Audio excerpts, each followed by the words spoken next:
Dia tetap, dan tidak mungkin orang bisa menguasai materi perlombaan kalau dia tidak pernah berlatih. Itu pasti, ya. Nah, kalau kita sudah 3 besar di provinsi, 3 terbaik ya ini adalah orang-orang yang menguasai materi itu sebetulnya. Meskipun mohon maaf ketika nanti kita berangkat ke nasional, ya kita diuji lagi, dipertemukan kembali dengan peserta-peserta terbaik dari provinsi yang lain. Ya. Jadi sekarang provinsi itu setahu saya mungkin sudah 40 ya, karena Papua itu sekarang sudah jadi 5 atau 7 provinsi gitu. Kalau selama ini kita dengarnya hanya Papua dan Papua Barat, sekarang sudah ada Papua Barat Daya, Papua Pegunungan gitu ya, banyak sekali itu.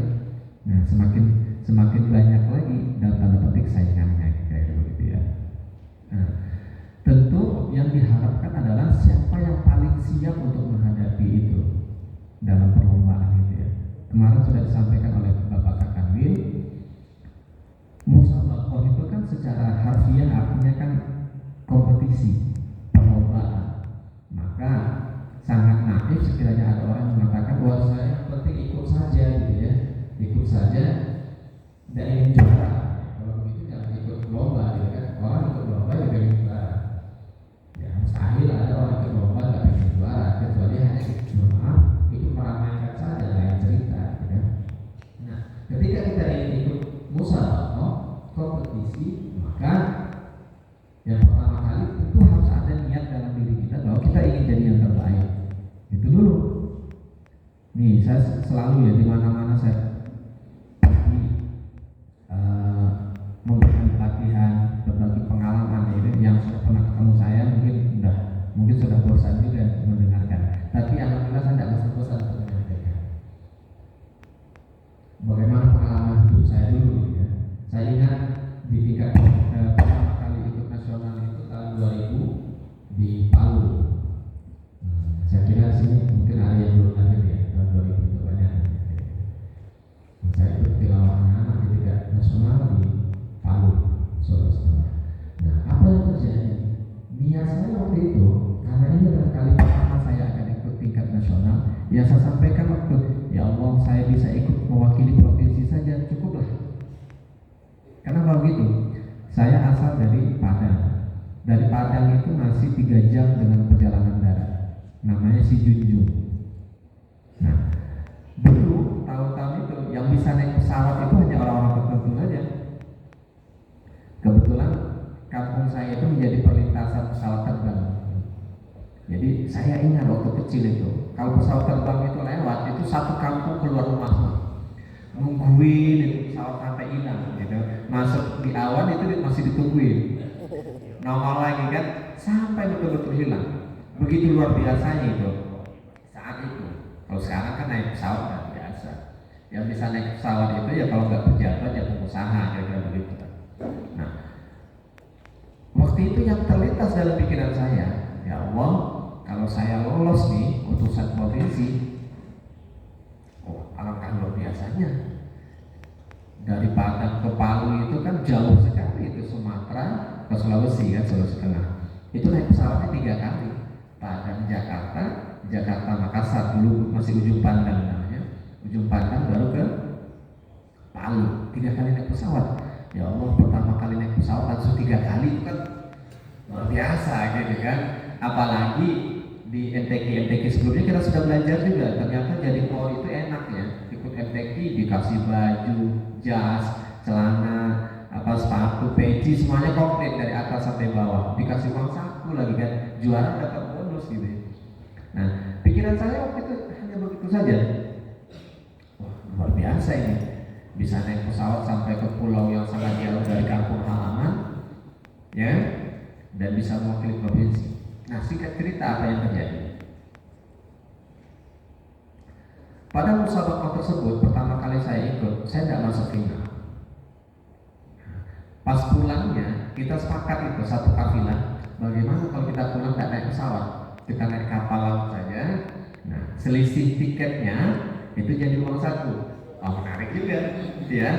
Saya ingat waktu itu tiketnya 3 kali naik pesawat itu 2,5 juta. Pulang naik kapal cuma menghabiskan 500.000, sisa 2 juta. 2 juta tahun 2000, wah besar sekali. Nah merasakan dunia naik kapal kira-kira gitu ya. Itu 5 hari 5 malam itu. Palu Balikpapan 1 malam, Balikpapan balik ke Makassar, Makassar Surabaya, Tanjung Priok Jakarta, Jakarta baru Padang. Itu menghabiskan waktu 5 hari 5 malam. Nah, dalam perjalanan itu guru saya pelatih ofisial menyampaikan begini. Dasrisa tahu nggak? Apa Ustaz? Dasrisa itu diperhitungkan untuk masuk final. Kok bisa Ustaz? Iya. Kan biasa kan? Kayak saya ini kan keliling nih, Jawa Tengah, terus kemana lagi? Nah, itu kan saya dulu pernah latihan sama Ustaz Profesor Ustaz Agil, Ustaz Nasrullah Jamaluddin. Nah, beliau kan keliling seperti saya sekarang juga, keliling ke provinsi-provinsi, melihat bagaimana kekuatan peserta di daerah tersebut. Mereka beliau perhatikan, beliau menyampaikan, Dasrisa diperhitungkan untuk masuk final waktu itu. Tapi menjadi sesuatu yang mengherankan bagi saya. Masa? Saya kan baru pertama kali ikut, kira-kira begitu kan. Dan saya kok buktinya nggak masuk final, 6 besar juga enggak, karena saya waktu itu salah baca, salah jari memang. Tapi di situ saya berpikir, kalau begitu saya punya potensi untuk bisa juara. Lalu apa yang salah? Saya mikir itu, betul saya salahnya karena salah baca. Itu kan asbabnya. Atau jangan-jangan ada yang salah dengan niat saya. Saya balik, baru saya tahu. Saya niatnya pun hanya untuk apa? Sekedar mewakili provinsi, supaya bisa naik pesawat. Tak pernah terpikirkan untuk jadi juara. Karena untuk wakil provinsi saja saya merasa sudah menjadi prestasi, ya. Boro-boro untuk juara nasional, nggak kepikiran kalau itu. Tahu nggak? Dari saya. Dalam perjalanan bukan itu saya tanamkan niat lagi. Ya Allah, kalau begini saya berazam, saya berniat, saya ingin juara nasional, kapan perlu internasional. Itu tahun 2000. Apa yang terjadi? 2013 saya juara internasional di Kuala Lumpur. Berapa tahun itu jalan? 2000 ke 2013, 13 tahun. Artinya apa? Keberhasilan juga nggak semudah membalikan telapak tangan. Butuh proses yang panjang, berdarah-darah. Nah, ini juga nasihat bagi kita semua yang ada di sini. Nanti siapa yang terpilih untuk mewakili provinsi itu adalah amanah, tapi jangan jadikan beban, kira-kira begitu. Nah, bagi yang belum terpilih, mari kita doakan yang terpilih supaya apa? Juara. Kalau beliau sudah juara, besoknya giliran kita. Kadang-kadang mohon maaf, yang menjadi penyakit kita apa? Kadang-kadang kita berharap, kok dia yang diutus, kira-kira begitu ya? Kok dia yang diutus? Mestinya kan saya, kok karena orang bagusan saya. Kadang-kadang ada pihak ketiga, keempat, kelima dan seterusnya, pembisik-pembisiknya. Yang bahaya itu kita berusaha untuk ikhlas, tapi ada pembisik di luar itu yang ngompor-ngompor. Nah, justru kita doakan supaya siapapun yang terpilih nanti mewakili provinsi juara. Nah, kan berikutnya kita. Tapi kalau dia gagal, besoknya ketemu kita lagi seleksi lagi, gagal kita kalah lagi. Nah, kapan mewakilinya? Kira-kira begitu. Maka doakan yang terbaik, saudara-saudara kita. Yakinlah doa terbaik akan kembali. Nah, 10-13 tahun baru keinginan saya itu tercapai. 2007 saya pernah juara nasional dari TVRI. 2007. Tapi yang berbicara lebih besarnya 2013. Nah, ini cerita juga ya. Nggak apa-apa lah lebih banyak ceritanya, tapi mudah-mudahan ini memberikan motivasi atau apapun yang bernilai bagi kita semua.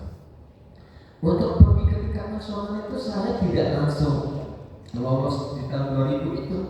Beberapa tahun sebelumnya saya juga sama seperti ada di sana ikut seleksi. Karena kita di Sumatera Barat itu tidak langsung juara satu kakak, tapi diseleksi lagi. Kenapa? Karena menurut pelatih-pelatih itu kan kadang-kadang kita juara itu bukan betul-betul karena kita hebat sebenarnya, tapi ada faktor-faktor tertentu tadi. Mungkin yang punya potensi bagus itu dia salah baca gitu kan, atau kita kan lagi tidak ada salah, yang salah semua gitu. Yang ngasih kita harus kita. Nah, akhirnya diseleksi lagi, bahkan Sumatera Barat itu bukan hanya 1, 2, 3 yang dipanggil, juara tahun sebelumnya dipanggil, itu diseleksi ulang. Poinnya apa? Saya pernah diseleksi tidak berbakat. Iya, kalau kalah seleksi lah kira-kira begitu ya. Ya, meskipun kadang-kadang lagi-lagi kan seperti yang tadi pembisik-pembisik itu, oh harusnya kamu ya panas lagi gitu kan. Padahal kita berusaha untuk ikhlas. Saya pernah begitu. Saya pernah ke tingkat nasional jadi cadangan coba. Nggak enak jadi peserta cadangan. Dampingin orang yang tampil tapi kita nggak ngapa-ngapain kan. Pernah saya cadangan tahun 2008 waktu di Banten dari DKI Jakarta. Yang menyakitkan lagi apa? Saya pernah ikut di nasional, begitu mau tampil, saya didiskualifikasi. Ya, artinya kita udah menyiapkan sudah tampil lagi kan, tapi didiskualifikasi. Ya karena ada beberapa faktor lah. Kesalahan saya juga, tapi tidak mutlak saya kalau dicari-cari akar. Tapi itu pernah terjadi. Coba bayangkan. Itu tahun 2010 di Bengkulu. Saya waktu itu utusan Kepri. Zaman dulu kan bisa loncat kemana-mana. Karena saya ya Allah sakitnya luar biasa sakitnya. Orang sudah mengenal saya. Kenapa? Karena 2007 saya sudah juara RI TVRI. Alhamdulillah kita tinggal di Jakarta, orang sudah punya kenalan, rekaman itu udah kemana-mana juga. Artinya kita diperhitungkan dalam tanda petik. Tapi saya sampai nangis itu. Keluarga saya dari Padang datang untuk melihat, memberikan motivasi, tiba-tiba nggak tampil. Itu kan numpuk itu perasaannya. Sudah sedih kita nggak bisa tampil, sedih lagi bagaimana kita mengecewakan orang lain, kira-kira gitu. Tapi saya berusaha untuk ikhlas. Ya Allah, memang ini jalan yang harus saya tempuh untuk mencapai keberhasilan hamba ikhlas. Nah, 2 tahun berikutnya MTQ nasional di Ambon. Nah, itu pertama kali saya naik ke tingkat dewasa. Alhamdulillah masuk final. Awalnya nilai saya tertinggi. Ada satu peserta, dia sebetulnya salah baca, tapi itulah nasib tadi ya. Ada hakim yang tidak mendengarkan kesalahan dia, padahal salahnya itu fatal sebetulnya. Tapi hakim ini beliau tidak dengar, tidak tahu, betul-betul tidak tahu kalau salah. Cuma itu adalah tahun pertama menggunakan IT di Ambon itu. Jadi begitu peserta tampil, nilai direkap sama panitia langsung ditampilkan. Jadi tidak ada kesempatan bagi hakim untuk memperbaiki nilai. Ya sudah tampil kan tidak mungkin ditarik balik. Akhirnya nilai saya turun ke nomor 2 tapi masuk final. Di final saya kerendahan nadanya. Akhirnya ya intinya saya nggak jadi juara 1, juara 3. Kita berusaha untuk ikhlas walaupun kecewa ya, kecewa lah. Kita merasa kalau kita sudah berusaha untuk maksimal. Ditambah lagi pembisik tadi, Sudah harusnya kamu yang juara lah. Makin panas kan.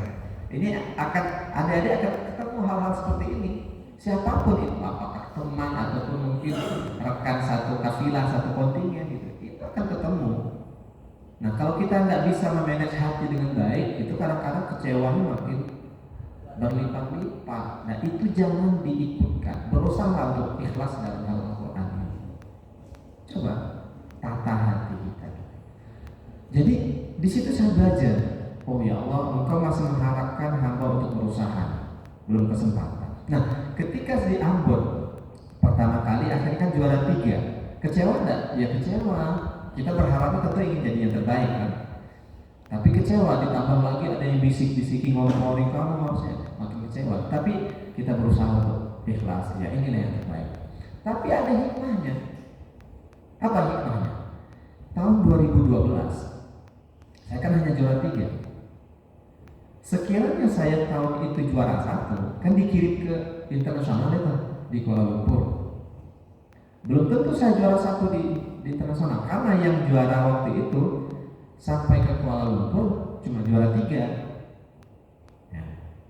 Nah, tahun 2013 itu STQ di Bangka Belitung ya saya, di Bangka Belitung. Biasanya kan musabaqah tilawatul Quran nasional itu sebelum puasa. Nah, tapi karena Bangka Belitung mau mengadakan pilkada, STQ-nya dimundurkan setelah Lebaran. Sementara MTQ internasional di Malaysia tetap diadakan menjelang puasa. Jadi siapa yang akan diutus? Yang juara nasional sebelumnya 2012 sudah berangkat, ya kan? Tahun 2012 juara 3. Juara 2-nya sudah diberangkatkan ke, saya lupa, Iran atau Tunisia. Nggak dapat juara 1 juga, juara 3 atau juara 2. Nah, pada tahun 2013 siapa yang akan kita utus? STQ nasionalnya nanti setelah lebaran, internasionalnya sudah mau dekat waktunya. Ya sudah, kalau gitu yang juara 3 tahun kemarin saja. Kok semuanya itu saya, kira-kira begitu. Apa yang terjadi? Saya berangkat ke Malaysia, itu alhamdulillahnya justru juara 1. Itu hikmah ya. Kalau saya berangkat tahun 2012 karena saya juara 1, belum tentu sampai di internasionalnya juara 1 kan? Itu pertama. Kedua, 2013 itulah kali pertama Malaysia di samping memberikan hadiah uang tunai, saya ingat kalau nggak salah sekitar 40.000 ringgit, 4 kali 3 120 juta. Itu ada hadiah tambahan dari sponsor berupa kepingan emas seberat berapa? 350 gram. Tahun 2013. Ketika itu mungkin harganya sekitar masih 200-an juta ya. Coba kita balik ke belakang. Sekiranya saya juara 1 2012 diberangkatkan ke Malaysia, belum tentu juara 1. Kalau pun juara 1, hadiahnya belum sebanyak 2013. Hikmah enggak? Hikmah. Jadi coba kita belajar dalam hidup ini selalu berhusnudzon gitu ya. Baik itu musibah atau sesuatu yang kita belum dapatkan, kecewa itu pasti, itu manusiawi. Tapi coba kita berpikir, oh ini artinya Allah masih pengen lihat ikhtiar saya sampai di mana. Itu yang saya rasakan. Masih panjang lah ya, masih panjang lah pengalaman saya itu sampai juara kembali di Kuwait gitu kan. Saya tuh sebetulnya setelah juara di Malaysia itu saya ada niatnya pensiun, ya karena menjaga nama kira-kira begitu ya, mumpung di atas. 2016 karena saya relatif muda juara internasional itu, umur saya waktu itu 28 tahun. Ya rata-rata juara internasional kan di atas 30-an, 35 dan seterusnya. Jadi 2015 saya pindah Jakarta, saya pindah karena udah juara di internasional, pindah cabang lah ceritanya ke Qiraat Sab'ah waktu MTQ internasional di Mataram. Yang waktu itu nilai saya itu hampir 100 itu, mungkin ada yang ingat 99,33. Nah, Qiraat Sab'ah. Udah, saya mau pensiun saja. 2020 saya diteleponin sama guru-guru saya di Padang. Kita mau tuan rumah ini gitu kan, mau tuan rumah. Sampai Ustaz Agil Munawara yang minta saya, Ustaz Yusna, kita Sumatera Barat mau tuan rumah, pengennya juara umum, tapi peserta tilawah tidak ada. Lu jangan saya lagi Ustaz, saya udah melatih mana-mana, kok tiba-tiba jadi peserta, malu saya. Malu saya nih, nanti ketemunya sama adik-adik junior saya, bahkan saya pernah melatihnya gitu kan. Coba bayangkan bebannya itu. Tapi yang namanya guru minta itu ya Allah, kita tuh tidak mampu nolak, tidak mampu nolak. Apalagi atas nama daerah gitu kan. Ya singkat cerita ya akhirnya tampil juga, tapi dengan beban yang luar biasa. Karena beban itu kadang-kadang bukan dari saingan atau dari mana, tapi dari orang dalam sendiri, teman-teman kita. Kok mau lagi sih mematikan karir yang lain, bla bla bla, banyak lah. Tapi di satu sisi kita juga harus ikut apa yang disampaikan guru gitu. Itu bebannya luar biasa. Akhirnya ke juara 2 ya. Nah, sampai ikut lagi STQ, ketemu beliau juara 1, saya malah nggak masuk final. Nah, itulah musabakoh tadi saya sampaikan, itulah musabakoh. Tapi saya nggak kecewa juga, kecewa nggak waktu itu? Kecewa sebetulnya. Maksud saya berusaha untuk ikhlas tadi. Kecewanya kenapa? Coba kalau kemarin saya nolak ajakan guru saya, ya saya mungkin nggak gagal seperti ini, kira-kira begitu kan? Ya kira-kira begitu. Tapi saya berpikir begini, ya sudah, mana ada orang baca Quran yang rugi, begitu ya. Tidak ada orang baca Quran yang gagal. Gagal mungkin secara prestasi, tapi mana ada orang gagal. Kita baca Quran dapat pahala, gitu kan? Nah mungkin ketika saya belajar ikhlas itu tahun 2022 MTQ nasional di Banjarmasin, itu saya lagi semangatnya ikut lagi tuh. Kenapa? Saya udah terlanjur, udah kadung turun gunung lah ibaratnya gitu kan. Tapi belum sukses. Saya sukses lagi. Rupanya Sumatera Barat gak mau lagi ngutus saya. Ini betul-betul nih, saudara, tenaga saya dimanfaatkan sebelumnya. Tahun lepaskan begitu saja. Mau masuk ke DKI udah tidak bisa. Ya sudah, saya paskan. Ya sudah, mungkin ini akhir dari karir saya, kira-kira begitu ya. Dengan kondisi saya berada di bawah. Tapi pada saya berada di titik paling bawah itu, saya dapat telepon dari Kasubdit MTQ Nasional, Kementerian Agama. Adinda, ya Pak, tolong kirimkan paspor. Wah, ada apa ini? Tapi saya berusaha untuk saya tidak ingin berusaha untuk berhusnuzon, jangan-jangan nanti saya mau diikutkan MTQ atau apa gitu kan. Kirimkan paspor, ya sudah, tak kirimin paspor. Kirim CV, tak kirimin CV. 2 hari setelah itu saya di WA, nomor internasional +93 atau berapa gitu ya, lupa. Siapa yang berbahasa Arab? Dia tanya, tolong nanti hadir di link Zoom. Saya khawatir kan, jangan-jangan ini penipuan atau apa, tapi pakai bahasa Arab. Saya ya tahu atau prank gitu. Saya screenshot itu WA-nya, saya kirim sama tadi yang telepon saya. Abang Mbak, ada hubungannya nggak dengan kemarin abang minta paspor saya sih? Oh iya Adinda, maaf saya belum kabari. Jadi kemarin itu saya minta paspor karena Adinda akan dikirim ke MTQ Internasional Kuwait. Waktunya kapan? Bersamaan dengan MTQ Nasional di Banjarmasin. Allah Akbar. Saya merasa nggak di dunia lagi tuh, sudah merasa di awal-awal. Kenapa? Saya membayangkan bagi kita insan per MTQ-an, saya pernah bikin status itu. MTQ itu bagikan lebaran ketiga.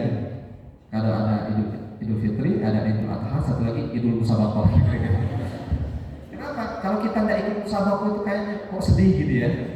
Karena kita berkumpul, bertemu dengan sahabat-sahabat gitu ya.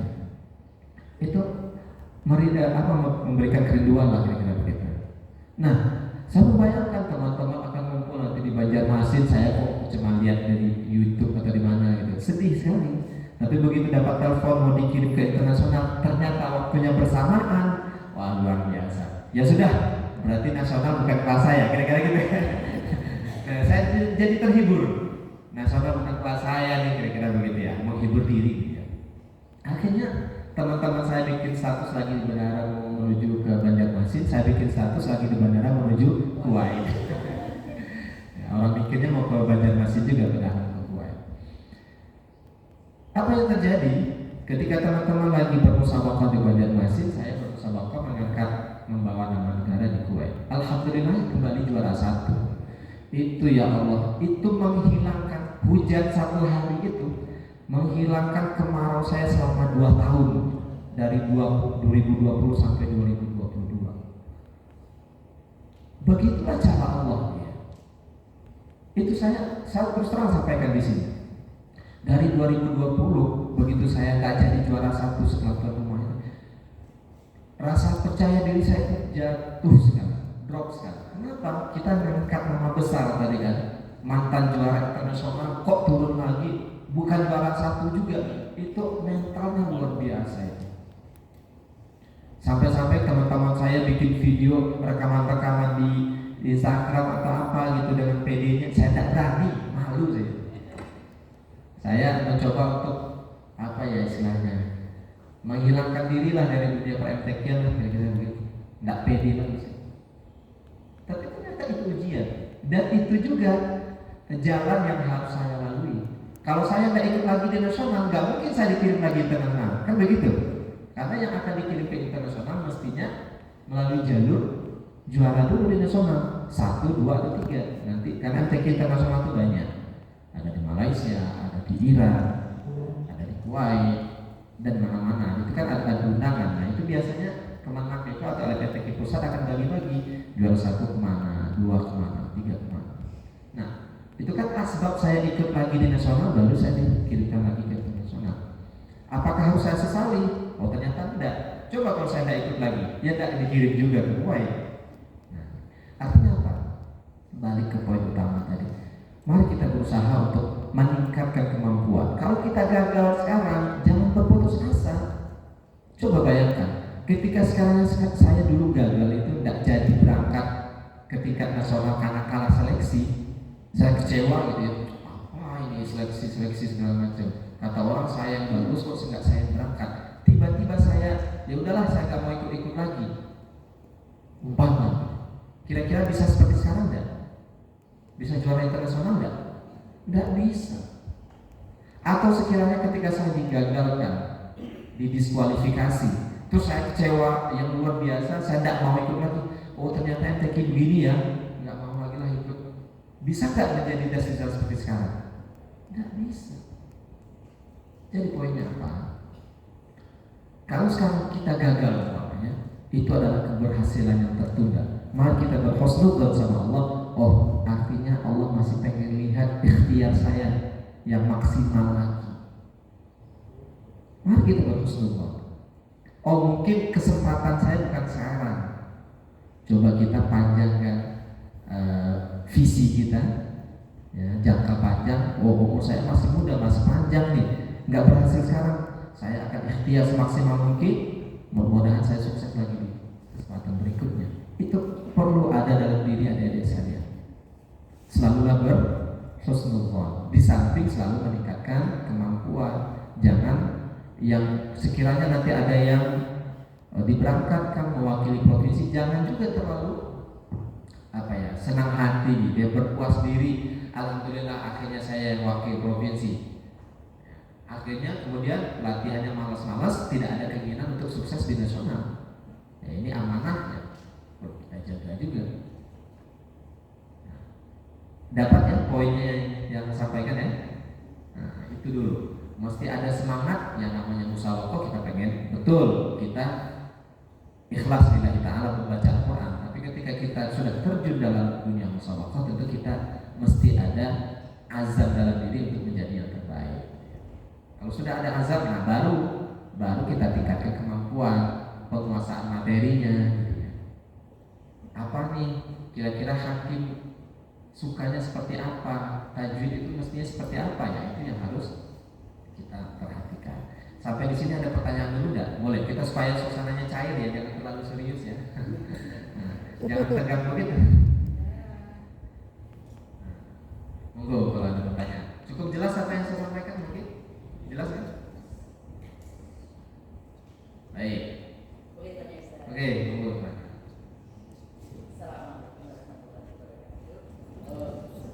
Terima kasih waktu yang diberikan. Di sini saya ingin curhat ya Ustaz. Ini menurut saya guru itu kok kayak dokter gitu Ustaz ya. Jadi kalau dokter itu kalau ada pasien datang ngobatin pasien ini pasiennya ini katakanlah bisa sembuh. Tapi kalau ngobatin anaknya sendiri nggak bisa. Nah ini yang terjadi pada diri saya Ustaz. Ini gimana ini cara saya untuk memotivasi ada ini anaknya ya? Terutama anak-anak saya dan keluarga saya ini biar punya gairah kayak orang-orang lain gitu loh Ustaz. Faktor anaknya. Ini saya perlu trik-trik dari Ustaz. Terima kasih Ustaz. Ya, ini kalau pertanyaan begini harusnya saya yang bertanya ini. Karena pengalamannya tentu lebih banyak ya. Kemudian ibu ini curhat di depan anaknya langsung. Ini maksudnya apa? Tapi luar biasa ya, saya secara pribadi sangat salut dengan Bu Mukmainah. Ini semangatnya luar biasa, bagaimana supaya anaknya bisa mengikuti jejak langkahnya, bahkan lebih baik gitu kan, luar biasa. Tapi ini pertanyaannya juga sebetulnya beban untuk diri saya. Bagaimana kalau dokter itu orang lain jadi sehat, jadi sembuh, anaknya sendiri malah sakit, kira-kira begitu ya, tanda petik ya. Seperti tukang juga, tukang itu ngerjain rumah orang itu kok jadi, rumahnya nggak selesai-selesai. Ya, ini PR kita bersama. Tapi betul juga Ibu, saya pengalaman saya pribadi. Waktu kecil, saya ngaji sama ibu saya tuh nggak mau, sama kakak nggak mau. Makanya kalau kita lihat kiai-kiai itu, anaknya sekolah di pondoknya enggak. Dia akan diberangkatkan ke pondok yang lain, betul nggak? Karena mungkin karena terlalu dekat itu mungkin ada rasa malas dan seterusnya. Ya sudah, cara ibu itu sudah jalan yang terbaik sebetulnya. Berangkatkan anaknya mondok di mana gitu, belajar, selalu kasih motivasi. Nah ini pelajaran juga untuk kita semua. Saya kira kalau kita lihat Bu Mukmainah ya, meskipun belum sampai di tahap nasional penghasilan umpama, tapi kan sudah luar biasa. Karena tidak semua orang bisa begitu. Kita juga lihat guru-guru kita sendiri, kita tidak perlu sebutkan nama. jarang yang mengikuti jejak langkah ayah ibunya, meskipun ayah atau ibunya sudah juara nasional internasional gitu ya. Saya tidak tahu juga apa hikmahnya di balik ini, ya jarang sekali yang ada. Tapi begitulah, mungkin cara kita, ya saya ingat sekali loh. Saya tuh sampai nangis dulu disuruh baca sama almarhumah ibu, tidak mau. Disuruh kakak saya tuh nangis, tidak mau gitu. Tapi justru kita berhasilnya di tangan orang lain ya, guru yang lain ya. Maka mari kita kirim anak-anak kita kemana gitu